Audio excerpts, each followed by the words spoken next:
उत्तर प्रदेश के बरेली में high alert है। पिछले जुमे को नमाज के बाद हुई हिंसा के बाद इस बार पुलिस ने कड़ा पहरा बिठाया हुआ है। इस बार प्रशासन पूरी तरह सतर्क है और पहले से ज्यादा चौकन्ना है। बड़ी खबर मैं आपको बता रहा हूं, सोशल मीडिया प्लेटफॉर्म के गलत इस्तेमाल को देखते हुए 48 घंटे के लिए फिर से इंटरनेट सेवाओं को बरेली में बंद कर दिया गया। इंटरनेट सेवाओं पर पाबंदी लगा दी गई है। साथ ही सांप्रदायिक तनाव को देखते हुए बरेली और पड़ोस के जिलों में सुरक्षा कड़ी कर दी गई है। एसएमएस सेवाओं को भी दोपहर 3 बजे तक निलंबित कर दिया गया है। बता दें आपको, बरेली में पिछले दिनों से लगातार हम हिंसा की खबरें देख रहे थे और अब यहां पर यह बड़े कदम उठाए गए हैं प्रशासन की तरफ से। शांति व्यवस्था कायम रखने के लिए गुरुवार को बरेली में पुलिस ने फ्लैग मार्च निकाला और आज चप्पे चप्पे पर निगरानी रखी जा रही है। आज बरेली में 8,500 सुरक्षा बलों की तैनाती की गई है। जुमे का दिन है आज। इसके अलावा ड्रोन से भी निगरानी रखी जा रही है। बरेली में प्रशासन ने 5 लोगों से ज्यादा के इकट्ठा होने पर भी रोक लगा रखी है। साथ ही 8 टीमों को निगरानी का जिम्मा सौंपा गया। 26 सितंबर को हुई हिंसा को देखते हुए इस बार इलाके में छतों पर भी पत्थरों की तलाशी की गई है। आपको बता दें कि बरेली में 26 सितंबर को नमाज के बाद आई लव मोहम्मद के पोस्टर लेकर भीड़ सड़कों पर उतर आई थी। पुलिस पर पथराव किया गया था, जिसके बाद लाठीचार्ज की नौबत आई थी, जिसके बाद पुलिस लगातार दंगाइयों की धरपकड़ में जुटी हुई है। अब तक तौकीर रजा समेत 82 आरोपियों को गिरफ्तार किया जा चुका है, जबकि दंगे के मुख्य आरोपी मुनीर इदरीस की तलाश जारी है।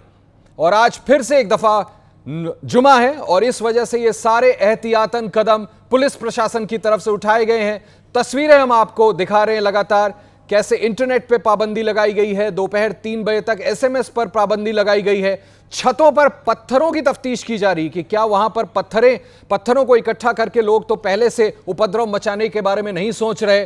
पुलिस ने फ्लैग मार्च निकाला था, यह हमने आपको बताया। शांति व्यवस्था को कायम रखने के लिए चप्पे चप्पे पर निगरानी रखी जा रही है। देखिए तस्वीर है आपके सामने, एबीपी न्यूज पर आप देख रहे हैं 3 तस्वीरें जिसमें किस तरह से पुलिस बल वहां पर तैनात है। आज खास तौर पर इस बात का ध्यान रखा जा रहा है, पिछले जुमे की ही बात थी जब आई लव मोहम्मद नारे को लेकर के विवाद हो गया था और उसके बाद से लगातार हम देख रहे हैं किस तरह से सांप्रदायिक तनाव फैलता जा रहा था। सिर्फ बरेली नहीं, देश के दूसरे इलाकों में ये तस्वीरें आपके सामने है।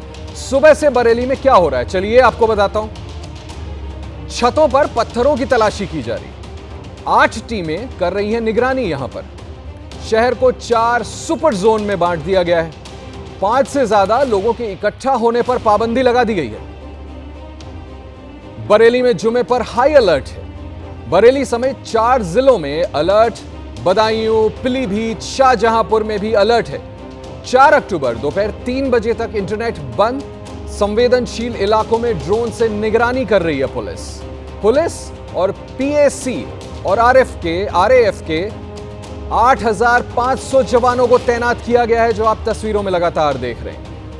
जुमे पर 4 सुपर जोन में बांटा है बरेली को, यह मैं आपको लगातार बता रहा हूं। बड़ी खबर है, मलूकपुर से बिहारीपुर ढाल, इस्लामिया मैदान से कुतुब खाना, कोहाड़ा पीर से बांस मंडी, शाहदाना से ईंट पजाया। ये वो 4 जगह हैं जिनको 4 जोन में बांट करके निगरानी रखी जा रही है। बरेली में आज इतनी फोर्स तैनात की गई है जो हमने आपको बताया और आगे आपको विस्तार से बताता हूं।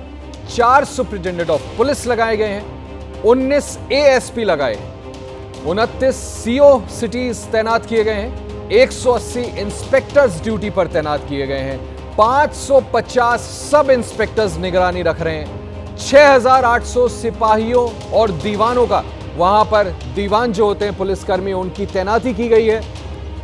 10 कंपनी पीएसी और आरएएफ के 200 खुफिया अमला भी यहां पर तैनात है, खुफिया विभाग भी है।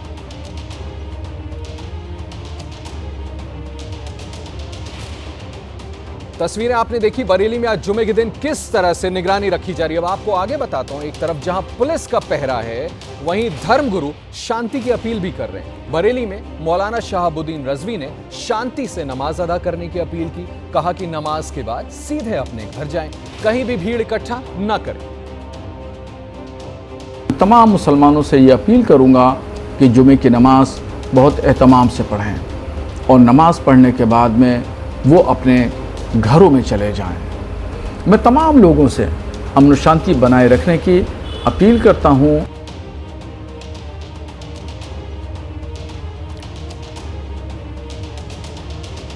चलिए, बरेली का हमने खबर आपको विस्तार से दिखाई। सुबह से बरेली में क्या हो रहा है इस बारे में अब हम सीधे अपने सहयोगी विवेक राय से बात करते हैं। विवेक, बरेली में आज सुबह से क्या हो रहा है? इतनी सारी तस्वीरें हमने दिखाई, बड़ी संख्या में पुलिस बल तैनात है, इंटरनेट पर पाबंदी, एसएमएस पर 3 बजे तक रोक।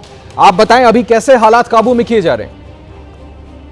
देखिए, फिलहाल स्थितियां पूरी तरीके से काबू में हैं, लेकिन पूरी तरीके से बरेली अलर्ट पर है और बरेली के साथ साथ 1 दर्जन से ज्यादा जिले उत्तर प्रदेश के अलर्ट पर है। हालांकि अलर्ट सभी 75 जिलों में किया गया, लेकिन जो संवेदनशील जिले हैं उनमें अलर्ट घोषित किया गया है, क्योंकि पिछले जुमे को हमने देखा किस तरीके से बरेली की स्थितियां हुई, जहां पर कुछ पत्थरबाजी हुई, उसके बाद पुलिस को भी किस तरीके से लाठीचार्ज करना पड़ा था। अब आज ऐसी कोई स्थिति न हो, जुमे की नमाज के बाद कहीं कोई स्थिति ऐसी उत्पन्न न हो, इसको लेकर के संवेदनशीलता बरती जा रही है और अलर्टनेस भी है।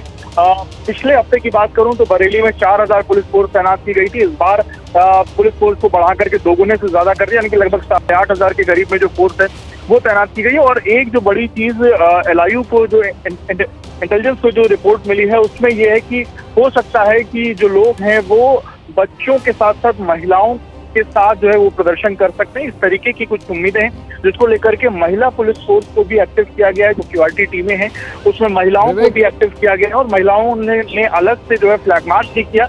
इसके साथ साथ अलग अलग जगहों पर जो संवेदनशील जगह है वहाँ पर महिला पुलिस जो है वो विवेक, क्या आज के मद्देनजर, जुमे की नमाज के मद्देनजर कोई प्रिवेंटिव लोगों को क्या हिरासत में भी लिया गया है? ऐसे असामाजिक तत्व जो कुछ यहाँ पर सिचुएशन बिगाड़ने में की कोशिश कर सकते थे, जैसा आपकी खबर हमने देखी कि तलाशी ये भी की जा रही है कि छतों पे कहीं पत्थर तो नहीं है, तो क्या कुछ लोगों को हिरासत में भी लिया गया आज के मद्देनजर, पिछली हिरासतों को छोड़ दें तो? देखिए, पिछली हिरासतों के अलावा जो भी संवेदनशील जगह हैं या जिन लोगों को लेकर के पुलिस के पास इस तरीके की जानकारियां हैं, उन सभी पर निगरानी रखी जा रही है। किसी को हिरासत में फिलहाल नहीं लिया गया है, लेकिन सभी पर निगरानी जो है वो रखी जा रही है और सब पर निगरानी रखने के साथ सबको हिदायत दी गई है कि कोई भी नमाज पढ़ने के बाद कहीं भी सड़कों पर ना निकले और लोग सीधे वापस अपने घरों में जाएं। इस बात की हिदायत सभी को दी जा रही है। इसके साथ साथ जो तमाम धर्मगुरु हैं वो भी इस बात की लोगों से अपील कर रहे हैं और यही कह रहे हैं कि लोग नमाज पढ़ने के बाद अपने अपने घरों को वापस चले जाएं।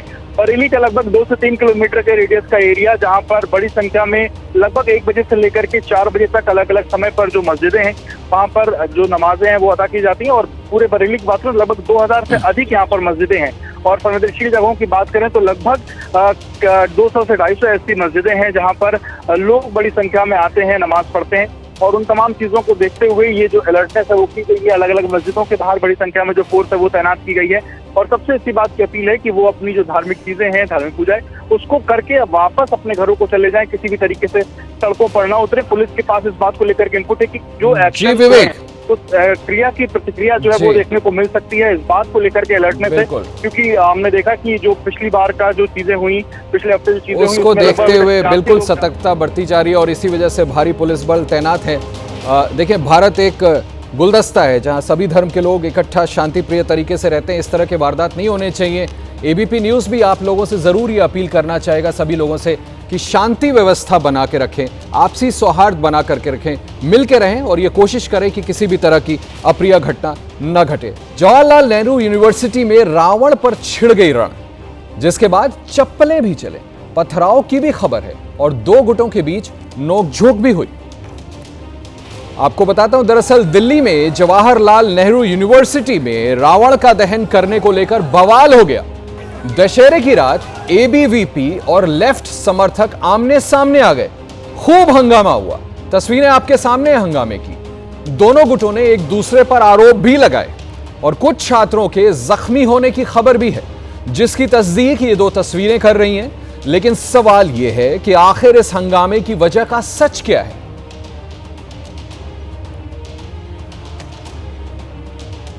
ये मैं आपको बताता हूं। सच को लेकर सवाल इसलिए है क्योंकि ABVP का आरोप है कि मां दुर्गा की शोभा यात्रा में लेफ्ट समर्थकों ने हंगामा कर दिया, बाकायदा वहां हमला कर दिया, हिंदू धर्म की आस्था को ठेस पहुंचाई गई, यह आरोप लगाया गया है। वहीं लेफ्ट का आरोप है कि एबीवीपी ने माहौल खराब करने की कोशिश की। जेएनयू में हुए हंगामे की अब मैं आपको ये 4 तस्वीरें दिखाता हूं। ये 4 तस्वीरें आपके सामने एबीपी न्यूज के टेलीविजन स्क्रीन पर है। देखें, आप देख सकते हैं कि रावण के पुतले में उमर खालिद, शर्जील इमाम से लेकर अफजल गुरु समेत कई आरोपियों की तस्वीर लगी है। बताया जा रहा है कि सारा विवाद रावण के इस पुतले पर लगी फोटो को लेकर ही हुआ। वहीं एबीवीपी का आरोप यह भी है कि शोभा यात्रा में चप्पलें और पत्थर फेंके गए। देर रात हुए इस बवाल के बाद दोनों छात्र संगठनों के बीच तनातनी चली। दोनों ने खूब नारेबाजी की। कैसे नारेबाजी की गई, तस्वीरें आपके सामने। काफी देर तक यह हंगामा चलता रहा जवाहरलाल यूनिवर्सिटी कैंपस में। जेएनयू में हुए इस हंगामे के बाद एबीपी न्यूज भी मौके पर पहुंचा। हमारे कैमरे में दोनों गुटों के बीच हंगामे, नोक-झोंक और बवाल की तस्वीरें कैद हुई। एबीपी न्यूज संवाददाता उज्जवल ने छात्राओं से इस हंगामे का सच जानने के लिए बातचीत भी की। किसने क्या बताया, क्या आरोप लगाए, देखिए इस ग्राउंड रिपोर्ट में। थोड़ी देर में आपको ये ग्राउंड रिपोर्ट दिखाता हूं। पहले आप ये तस्वीरें देखिए कि कैसे एबीवीपी और जो लेफ्ट के वहां पर छात्र संघ है उनके बीच में जमकर हंगामा हुआ। मानसिकता के लोग हैं जो उमर खालिद और शर्जील जैसे आतंकियों के समर्थन में ऐसे नारे लगाते हैं और दुर्गा पूजा समिति के लोगों को जो माता दुर्गा के विसर्जन के लिए जा रहे हैं उन पर हमला करते हैं, पत्थरों से, लकड़ियों से हमला करते हैं। ये जिहादियों को पहचानिए, ये कौन से ऐसे जिहादी लोग हैं, ऐसी मजहबी मानसिकता, कट्टरपंथ मानसिकता के लोग हैं जो उमर खालिद और शर्जील जैसे आतंकियों के समर्थन में ऐसे नारे लगाते हैं और दुर्गा पूजा समिति के लोगों को जो माता दुर्गा के विसर्जन के लिए जा रहे हैं उन पर हमला करते हैं, पत्थरों से, लकड़ियों से हमला करते हैं। ये विसर्जन करने कुछ लोग जा रहे थे, जेएनयू के कुछ छात्र माता दुर्गा के विसर्जन में व्यस्त थे, तो ये जिहादी मानसिकता के भीड़, ये वामपंथी उनकी तरफ ऐसे पत्थर के टुकड़े, ऐसे लकड़ी के टुकड़े भेज रहे हैं। अब पहचानिए इन जिहादी चेहरों को कि कौन जेएनयू की दशा को खराब करने की कोशिश कर रहा है, और उन वामपंथियों को पहचानिए जो बार बार देश को तोड़ने की, हिंदू धर्म के आस्था को देश बचाने की कोशिश कर रहे हैं। बीती रात की जमकर हुए हंगामे की तस्वीरें अब आपको दिखाता हूं। हमारे संवाददाता उज्जवल की एक इसी जेएनयू से ग्राउंड रिपोर्ट। यहाँ पर जेएनयू के जो छात्र हैं, एबीवीपी के और साथ ही लेफ्ट के जो छात्र हैं, वो आपस में एक दूसरे से यहाँ पर कहासुनी उनकी होती हुई दिखाई दे रही है। विवाद हो गया है किसी बात को लेकर और आप देख सकते हैं नारेबाजी यहाँ पर देखने को मिल रही है जेएनयू के गेट के बाहर। क्या मामला क्या है पूरा, क्यों आप दोनों जो संगठन हैं एक दूसरे की नारेबाजी करें एक दूसरे के? यहाँ 26 साल से लगातार दुर्गा पूजा हो रही है और इस बार भी उसी बात दुर्गा पूजा हो रही थी। इनका लेफ्ट वालों का एबीवीपी का एफएजी बर्निंग करना था, इन्हें बराक हॉस्टल के आसपास करना था, लेकिन ये लास्ट टाइम पे हमारा रावण दहन प्लांट था साबरमती हॉस्टल पे, इन्होंने अपना लास्ट टाइम पे वहाँ का प्रोग्राम कैंसिल करके साबरमती टी पॉइंट पे जमा हो गए क्योंकि इनको मूर्ति पूजा का विरोध करना था। हमारी जो विसर्जन का जो हमारा शोभा यात्रा थी प्रतिमा की, वो उस रास्ते से जा रही थी, इन्होंने उसमें खलन डालने की प्रयास किया, ये उस रास्ते पे आए, उसके बाद यहाँ पे इन्होंने पथराव भी किया। बात क्या हुई है? पूरी बात ये हुई है कि एबीवीपी जो कि आरएसएस बीजेपी से संरक्षित से एक संगठन है, कह रहे हैं कि आइसा वाले और लेफ्ट वाले मूर्ति पूजा का विरोध कर रहे हैं, इसलिए ये विवाद हुआ है। पूरे देश में ये गुंडागर्दी करते हैं, जिस भी कैंपस में होते हैं उसमें गुंडागर्दी करते हैं। इन्होंने धार्मिक उन्माद फैलाने की कोशिश की। रावण दहन के नाम पर ये लोग उमर खालिद, शर्जील इमाम, जीएन साई बाबा जैसे लोगों का पुतला दहन करने की कोशिश कर रहे थे। वामपंथी हमेशा हिंसा करते आए, इन्होंने शोभा यात्रा में पथराव किया, यहाँ भी ये लोग हिंसा कर रहे हैं। क्या ये लोग नामूस मार रहे हैं? ये आप देख सकते हैं कि जो विवाद है लगातार बढ़ता जा रहा है। दोनों जो छात्र संगठन है एक दूसरे के ऊपर आरोप लगा रहे हैं। यहाँ पर नारेबाजी हो रही थी और अब ये नारेबाजी जो है वो हाथापाई का रूप लेती हुई दिखाई दे रही है। इस बवाल के बाद अब एबीवीपी और लेफ्ट आमने सामने हैं। दोनों छात्र संगठन एक दूसरे पर हमले का आरोप लगा रहे हैं। दोनों का क्या कहना है, सुनिए जरा। लेफ्ट की पार्टीज या जो लेफ्ट तथाकथित जो संगठन है ये लोग हैं, इन लोगों ने माँ दुर्गा की शोभा यात्रा में जो छात्र सब लोग शामिल थे जा रहे थे, इन लोगों ने वहाँ पर एक उनको जूते चप्पल दिखाए उनके ऊपर जूते चप्पल और अन्य चीज़ें उनके शोभा यात्रा के ऊपर फेंकी। ये विवाद हुआ, इतना शर्मनाक विवाद है, ये बहुत ही दुर्भाग्यपूर्ण है कि शोभा यात्रा पर इन वामपंथी पथराव करते हैं, आक्रमण करते हैं। मैं बहुत इसकी कड़ी निंदा करता हूँ। पहली बात, वहाँ पे कोई पथराव नहीं हुआ, कोई जो है लकड़ी नहीं चलाई है, किसी से साथ मारपीट नहीं हुई, लेकिन एबीवीपी सांप्रदायिक तरीके से धर्म का इस्तेमाल कर रही है, राजनीतिकरण कर रही है और इससे जेएनयू कैंपस का माहौल खराब हो रहा है। स्वामी चैतन्यानंद मामले में पुलिस ने नए खुलासे किए। दिल्ली पुलिस की टीम अल्मोड़ा के उस गेस्ट हाउस में गई जहां आरोपी पार्थसारथी छात्राओं के साथ ठहरा करता था। इस मामले में चैतन्यानंद की 3 करीबी महिलाओं को पुलिस ने गिरफ्तार किया है। ये तीनों महिलाएं इंस्टीट्यूट की एसोसिएट डीन, एग्जीक्यूटिव डायरेक्टर, काजल सीनियर फैकल्टी हैं। आरोप है कि इन महिलाओं ने छात्राओं को धमकाने, दबाव डालने और सबूत नष्ट करने में सबूतों को नष्ट करने में महत्वपूर्ण भूमिका निभाई थी। पुलिस ने चैतन्यानंद के इंस्टीट्यूट से जिन 3 महिलाओं को गिरफ्तार किया है, वो तीनों महिलाएं इंस्टीट्यूट में बड़े पदों पर रहीं। तीनों ने चैतन्यानंद के कहने पर लड़कियों को धमकाया और जब चैतन्यानंद के गुनाहों का खुलासा हुआ तो तीनों ने मिलकर सबूत मिटाए। और यह भी है कि गिरफ्तार तीनों महिलाएं लड़कियों पर दबाव डाला करती थी। इस बीच चैतन्यानंद को लेकर एक और बड़ा खुलासा हुआ है। पुलिस की टीम अल्मोड़ा में उस गेस्ट हाउस में पहुंची जो मैंने आपको बताया, जहां पर आरोपित पार्थसारथी कुछ गर्ल स्टूडेंट्स के साथ रुका था और जांच में यह बात कंफर्म हो गई है। पुलिस को बाबा के फोन से भी कुछ सबूत मिले हैं जिनमें वो स्टूडेंट्स की योगा ग्रुप में डाली गई तस्वीरों पर गलत और अश्लील कमेंट्स करता हुआ दिखाई देता है। पुलिस के सूत्रों के मुताबिक सबसे हैरानी की बात यह है कि इन 5 दिन की रिमांड में बाबा के चेहरे पर किसी भी तरह का पछतावा या शर्मिंदगी बिल्कुल नहीं दिखी। मेरे साथ इस वक्त इस खबर को विस्तार से बताने के लिए मेरे सहयोगी सुशील पांडे जुड़ रहे हैं। सुशील, इस कदर की हिमाकत कि जब पूछताछ चल रही है तो उसके चेहरे पे जरा भी शर्मिंदगी नहीं है। अभी तो आपने बहुत सी चीजें हमें रिपोर्ट में बताई है, और जरा विस्तार से बताएं कि और कुछ क्या तफ्तीश में पुलिस को मिला है जो आज कोर्ट में इसके खिलाफ सबूत पेश होने।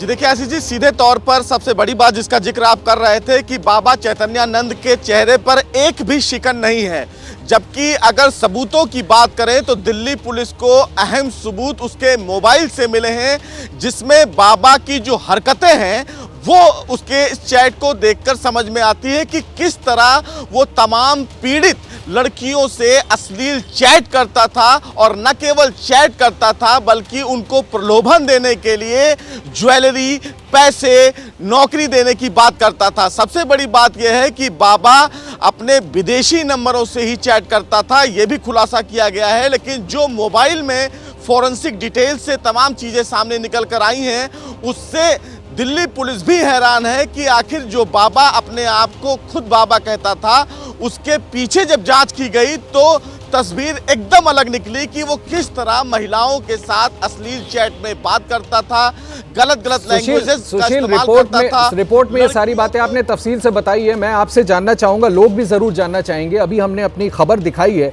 कि पुलिस आज रिमांड नहीं मांगने वाली है। किस तरह की सजा मांगने वाली है, कितनी सख्त सजा इसको हो सकती है, तमाम जो धाराएं लगी है। एक और सवाल उत्सुकता मेरे मन में, क्या इसके पीछे किसी तरह के किसी सिंडिकेट या रैकेट की भी गुंजाइश है? क्या इस तरह के कुछ सबूत मिले? इन दोनों सवालों का जवाब दीजिएगा।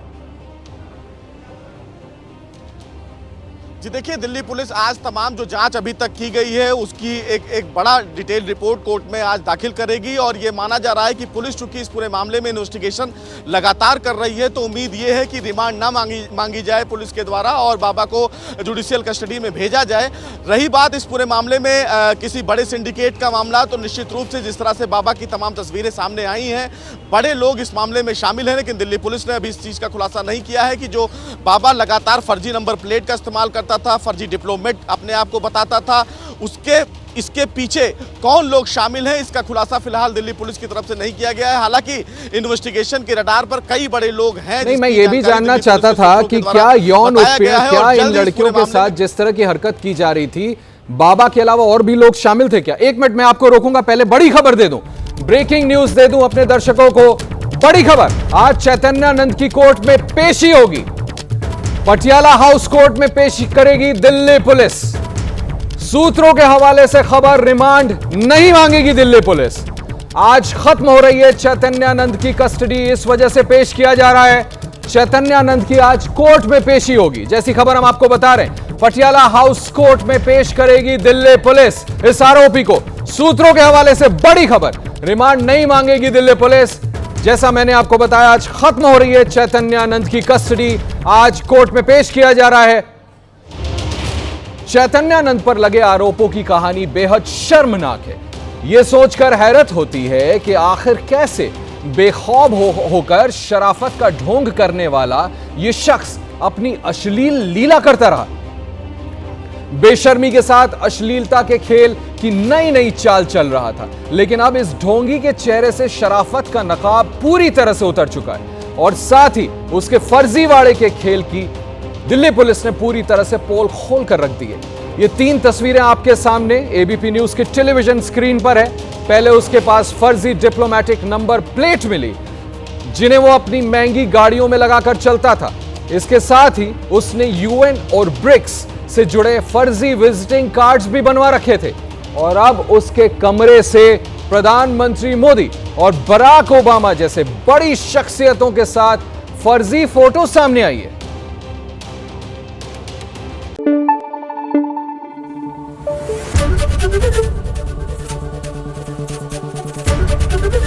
एबीपी न्यूज आपको रखे आगे।